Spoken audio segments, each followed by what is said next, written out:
Hello, everyone. Good evening. Thanks for having me. I'm really excited to be here.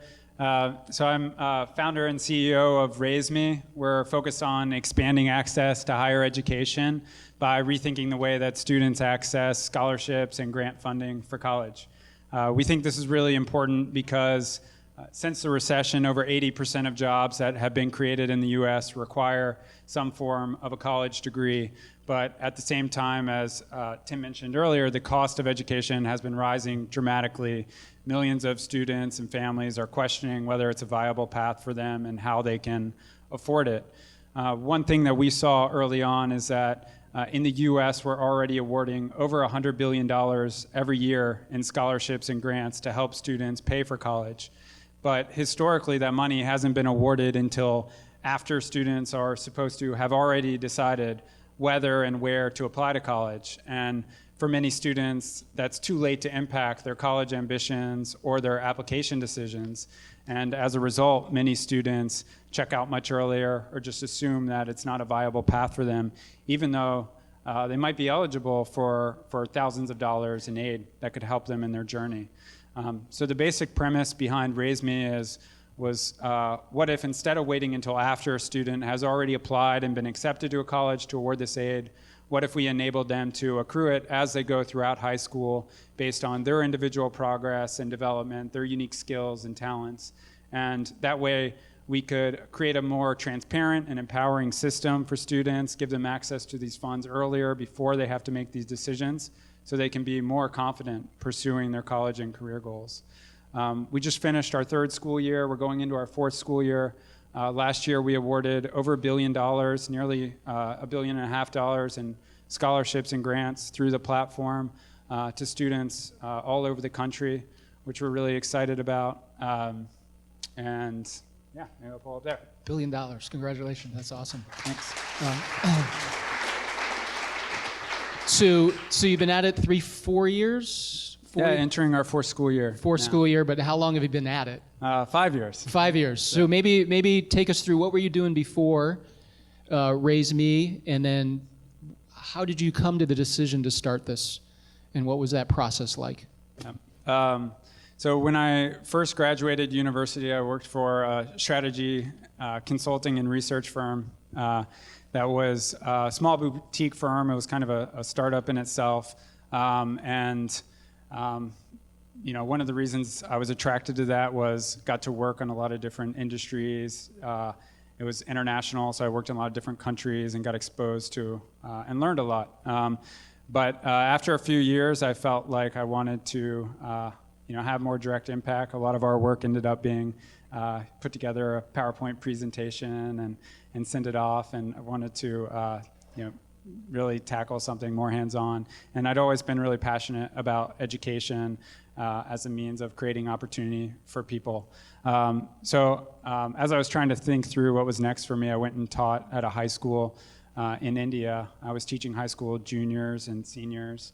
And so ended up talking to them a lot about their plans for after they graduate, going to college, paying for it, reflecting on my own experience, trying to navigate that process. And had the idea for RaiseMe there, and just started doing a lot of research and trying to validate it, and then applied to what was, you were then calling it to K12, and moved to California for that. So you moved to India, I'm sorry, from India to California for this? Yep. Okay, I didn't realize that at the time. Yeah. Okay. So, and you know, minor impact on my life. And so getting into the program was kind of the threshold, if you will, to get it started? No, I mean, I had already at that point committed to it, and I think regardless of whether it was admitted or not, was going to do it, but that was the icing on the cake. And so you're a solo founder, but at the time you were or weren't? So when I applied, I thought I had a co-founder, and it was very early days. You know, you say you will admit sole founders and people without a prototype and without any users. I checked all those boxes, yeah, so. It was very, very early. And so to some degree, what you've built, and actually let me back up. The vision for RaiseMe back then, is it pretty similar to what you have now, or have you made any major changes in kind of the direction or the vision of the company? Yeah, I would say the overall premise is very similar of, this aid is awarded too late to impact a lot of students, so let's move it up in the process and make it more transparent and predictable for students. One thing, I don't know if you'll recall, I was still trying to figure out was where the fund's going to come from. Out of the $100 billion that gets awarded every year, a little over $50 billion comes from colleges and universities. About $10 billion comes from corporations and foundations. So I was trying to think through, should we start with crowdsourcing? Should we start with foundations, corporate money, all that kind of thing? And it took a good, I would say, 3 to 6 months of just iterations and cycles, trying to sell people and prototype things to get to a place where we landed on we should start with the higher ed institutions themselves.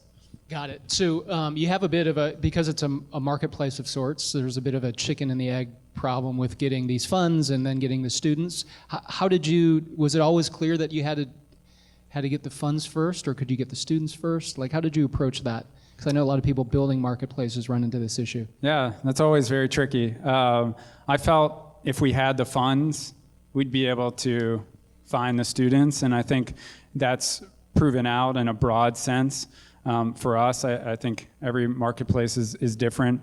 One thing we've learned over time, and we could have been more sophisticated with early on, is the importance of building density in the network. So with us, we find building concentration in certain geographies and regions is really important and allows us to better manage the balance between students and funds. Got it. So when did you know you had product market fit? What was that moment? Or was there a moment? Or was it a gradual awakening, if you will? I think it was a little bit of a gradual awakening. I always had a lot of conviction around the idea that if we could build this, then students would find it very valuable. But it wasn't until, of course, we opened it up and we started to see thousands of students signing up that I felt really confident about it. And then I would say one other thing is I don't think of product market fit necessarily as a binary thing. I think it's something you have to continue to iterate on, and you can get closer and closer to a perfect product market fit. Got it. Maybe take me through your fundraising story. How did that go? How long did it take? What are your thoughts reflecting back on it? It took a very long time. I would say our first round took well over a year. A year after you started? A year after we started the company. And you just bootstrapped until then? Yeah, I had saved a little money from my previous job, and so used that. You guys were only giving out $12,000 at the time, so we're cheap. That was pretty. Had to be pretty scrappy there. That's where your experience in India came in handy, right? Yeah, exactly. I thought about moving back, and then I think one thing we tapped into that you can do in the education space is a little more grant funding. So we applied for some competitions. We were fortunate to win a grant that was sponsored by the Gates Foundation. That was $100,000, and that made a really big difference for us in terms of being able to hire our first employee as well. But so eventually we kind of stopped fundraising after a while because I was like, we're getting no traction here. We need to get a little more traction on the product, get more partners on board, have some more proof points before we're ready to go back out again. And then when we did that, we had the platform actually live and was working, and we were starting to get students signed up. So that gave, I think, the investors a lot more confidence. And we went back to a lot of people that had told us no before, but once they saw that, I guess they had liked the idea, but once they saw the little bit of traction, they were more confident about coming on board. And how is it to raise money as an ed tech company in Silicon Valley? I've only raised money as an ed tech company. But did you feel labeled, if you will, or did you not notice it? Oh, I did, and at the time, MOOCs were like all anyone could talk about in ed tech. So we got a lot of pushback, in particular around, well, college isn't going to be around in 3 years, so you guys are wasting your time, and I think people have come around on that, but that was certainly a challenging dynamic. We were really fortunate to find investors that saw the potential opportunity as a business, but were also very mission driven and just passionate about what we were doing as well. Got it. So how many employees do you have now? 52. 52. Wow. And how many rounds of funding? 2.5. 2.5. So I'll explain the technicality. We raised a convertible note, and we converted that into our seed round when we got our first institutional investor, and then we raised a Series A last year. Got it. Yeah. So maybe help, because a lot of the folks here are just starting out their companies, and being CEO of kind of pre-seed, seed is very different than what you're doing today, I imagine. Can you compare the two and maybe focus on the early days and what was hard about it and what was surprising about it to you looking back? Yeah, I think early days was, I would say, much more tactical. Like your tactics are kind of everything. They are the strategy at that point. So was really rolling up my sleeves in terms of doing tons of customer interviews, user research, prototyping, that type of work, which I loved and was really exciting. A lot of hands-on selling as well, going out and pitching colleges and universities, pitching teachers as well. That accounted for probably 80% of my time when I wasn't fundraising. And how that's evolved, I would say, is now less hands-on. I would say major jobs are setting the vision and strategy and goals for their organization, making sure we're all aligned around a North Star of what we're trying to achieve. And then second is recruiting. Spend a lot of time building out our team and making sure we have the right people on the bus. One thing I feel I've learned is everything comes down to your team at the end of the day. And if you have the right team, you'll be able to overcome the challenges that come your way and figure out a lot, and you'll be a lot more resilient. And then third, I guess, is the same as your responsibility is making sure you have the money in the bank. So, fundraising hasn't gone away. Yeah.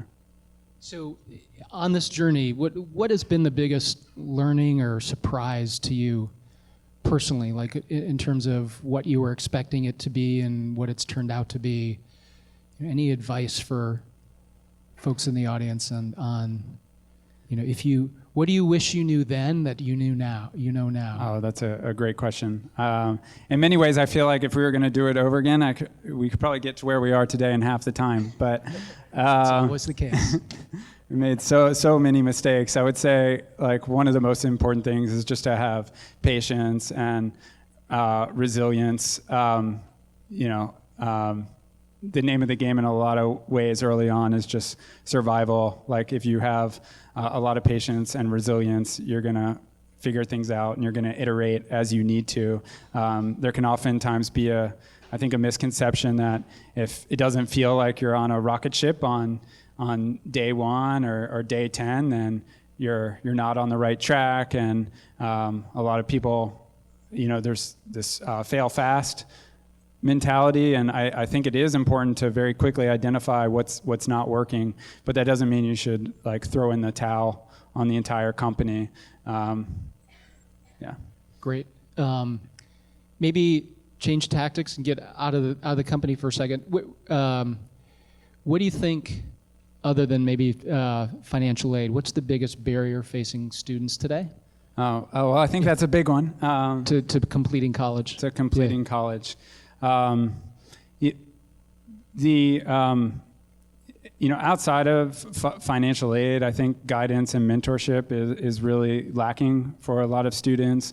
In high schools across the country, there can oftentimes be one counselor for every 600 students, and they're trying to make this really important decision about what's the next step in their life after high school, and they get 20 minutes with a counselor.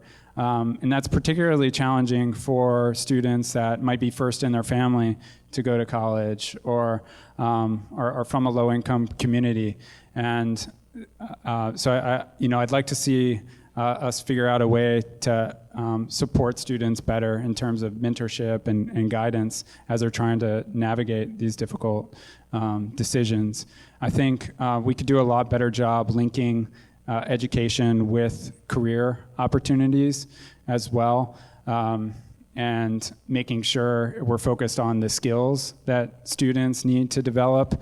A lot of education is still centered around the content or knowledge, and I think it's more important that students are developing the fundamental skills that they need to be successful, because the content they're going to need is changing and evolving so rapidly. So last question. 5 years, where do you hope to be 5 years from now? Where's RaiseMe 5 years from now? We plan to be a platform that every student in the U.S. and hopefully some students out of the U.S. by then are leveraging in their college and career journey. We can support them not just with financial aid, but really many of the pivotal decisions that they need to make as they're navigating this critical piece of their lives from early high school to and through college. Cool. Thanks very much. Thanks for sharing. Thank you, Tim. Yeah, great.